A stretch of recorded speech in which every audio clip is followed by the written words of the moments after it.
Hello student, this is Shaheen and in this particular lecture video we are going to discuss another IGNOU's assignment.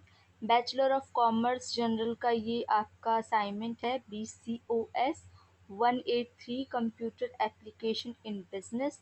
ये important है आप लोगों का 1 जुलाई 2024 और 30 जून 2025 के लिए थर्ड सेमेस्टर का असाइनमेंट है और इसको आप लोग टाइमली कंप्लीट करोगे तो आप लोगों के लिए ही बेनिफिट रहेगा। सेक्शन ए हमने डिस्कस कर लिया था। Now it's time for section B to discuss, जिसमें आपके 6 मार्क्स के क्वेश्चंस हैं और वन बाय वन हम इसको डिस्कस करते हैं। सबसे पहले एक्सप्लेन करना है ऑपरेटिंग सिस्टम क्या होती है और इनके टाइप्स क्या हैं। तो ऑपरेटिंग सिस्टम एक ऐसा इंटरफेस होता है हार्डवेयर और एंड यूज़र हम हो गए और हार्डवेयर हो गया एक कंप्यूटर। तो उनके बीच में जो इंटरकनेक्शन का काम करता है वो ऑपरेटिंग सिस्टम का होता है। ये क्या करता है, डेटा को प्रोसेस करता है, एप्लीकेशन रन करता है, फाइल को मैनेज करके रखता है और ये सब इसके काम है। फिर टाइप्स की बात करूँ तो सबसे पहले आता है बैच ऑपरेटिंग सिस्टम। बहुत ज़्यादा डिटेल में नहीं देना था तो मैंने शॉर्ट में इसका डिस्क्रिप्शन दे दिया। यहाँ पे कोई भी डायरेक्ट कम्युनिकेशन नहीं होता कंप्यूटर और ऑपरेटिंग सिस्टम का। रियल टाइम ऑपरेटिंग सिस्टम होता है, यहाँ पे डेटा प्रोसेसिंग सिस्टम कहते हैं इसको। टाइम शेयरिंग ऑपरेटिंग सिस्टम क्या होता है, मल्टीपल पीपल क्या करते हैं, सेम टाइम पे प्रोग्राम रन करते हैं। डिस्ट्रीब्यूटिव ऑपरेटिंग सिस्टम क्या होता है, यहाँ पे टू और मोर सिस्टम एक दूसरे से कनेक्टेड होते हैं और वो file one can open file which are not present in their system, वो भी फाइल ओपन कर सकता है जो उनके सिस्टम में नहीं है। एम्बेडेड ऑपरेटिंग सिस्टम क्या होता है, ये लार्ज सिस्टम्स में अवेलेबल होता है स्पेसिफिक फंक्शंस के लिए, जैसे एटीएम। नेटवर्किंग ऑपरेटिंग सिस्टम क्या होता है, they have one main server जो कि कनेक्ट होता है क्लाइंट सर्वर से। और मोबाइल ऑपरेटिंग सिस्टम क्या होता है, with the advancement in the field of technology smartphones mobile operating system का काम कर रहे हैं। नाउ क्वेश्चन नंबर 7, बेनिफिट्स और लिमिटेशन बताने थे सेंट्रलाइज्ड एंड डिसेंट्रलाइज्ड इंफॉर्मेशन के बिजनेस ऑर्गेनाइजेशन में। तो अगर मैं मेरिट्स की बात करूँ सेंट्रलाइजेशन की, तो वही डिमेरिट्स हैं डिसेंट्रलाइजेशन की। और अगर मैं डिमेरिट्स बात करूँ सेंट्रलाइजेशन की, तो वही है मेरिट्स सेंट्रलाइजेशन की। तो उसको बहुत ज़्यादा इलेबोरेट नहीं किया, स्टार्ट करा है मैंने फर्स्ट पॉइंट से। Consistency, lack of consistency decision making के अंदर क्या होता है। देखो, अगर मैं कंसिस्टेंसी की बात करूँ तो ये मेरिट है और लैक ऑफ कंसिस्टेंसी डिमेरिट है।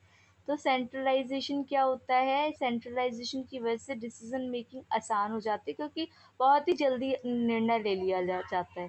स्ट्रॉन्ग या वीक टॉप मैनेजमेंट, स्ट्रॉन्ग होता है टॉप मैनेजमेंट अगर सेंट्रलाइजेशन है और वीक रहता है अगर डिसेंट्रलाइजेशन है। लोअर और हाई कॉस्ट, कॉस्ट का फ़र्क पड़ता है, कम कॉस्ट आती है क्योंकि कम लोग रन कर रहे हैं, और हायर कॉस्ट आती है ज़्यादा अगर आप बात करोगे डिसेंट्रलाइजेशन में। ब्रॉड कौन सी है, ब्रॉड है आपकी सेंट्रलाइजेशन और नैरो है आपकी डिसेंट्रलाइजेशन।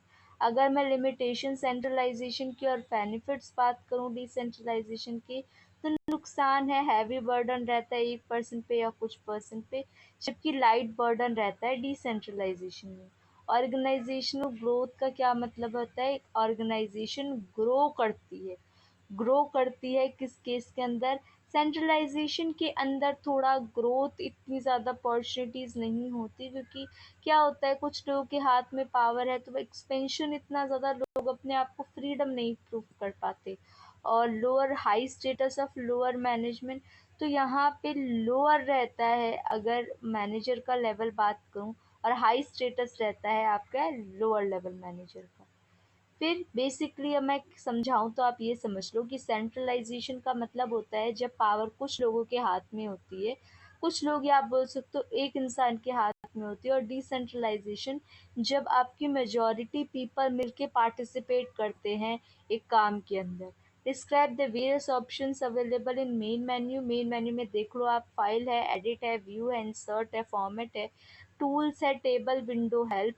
ये है सारे के सारे फंक्शंस जो कि मेंशन हो रखे हैं।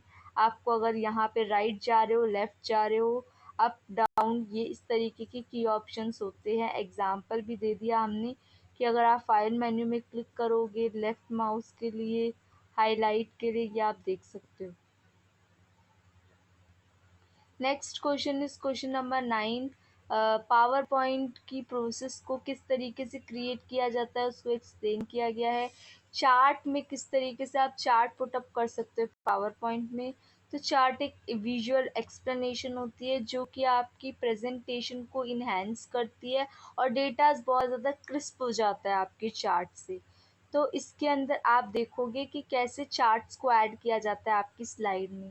तो क्या होता है कॉलम चार्ट, यहाँ पे ऑप्शन भी होता है पावर पॉइंट में चार्ट को ऐड करने का, ठीक है, वहाँ पे जाके भी आप चूज़ कर सकते हो, बाकी मैंने यहाँ पे मेंशन कर दिया। Next question is question number 10 जो कि लास्ट क्वेश्चन है सेक्शन बी का। How do pivot chart help in understanding the outcome of cross tabulation of data set. तो जो पिवोट टेबल होते हैं और क्रॉस स्टेप्स होते हैं वैसे अलग अलग भी होते हैं और एक दूसरे से सिमिलर भी होते हैं। सिमिलर होते हैं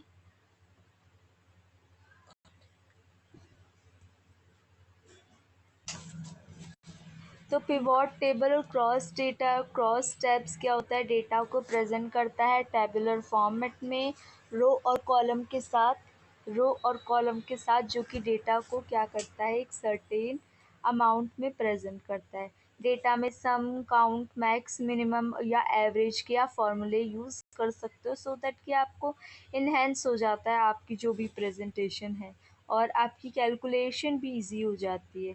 मोस्ट इफ़ेक्टिव कब हो जाते हैं ये, तो पिवोट टेबल और क्रॉस टैब्स आसानी से एक साथ में काम करते हैं, अच्छा खासा डेटा सेट काम करते हैं, क्विक काम करते हैं, इफ़ेक्टिव तरीके से काम करते हैं और यहाँ पे जो ये होता है most useful large set data को कंट्रोल करता है।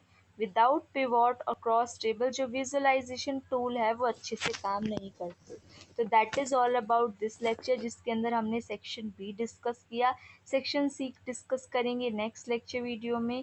तब तक आप लोग चैनल को सब्सक्राइब कर दो, शेयर कर दो वीडियो, और अगर पीडीएफ की रिक्वायरमेंट है तो कमेंट सेक्शन में मेंशन करो। बाकी आप लोग उससे मिलते हैं नेक्स्ट लेक्चर वीडियो में। Thank you for watching and be happy students.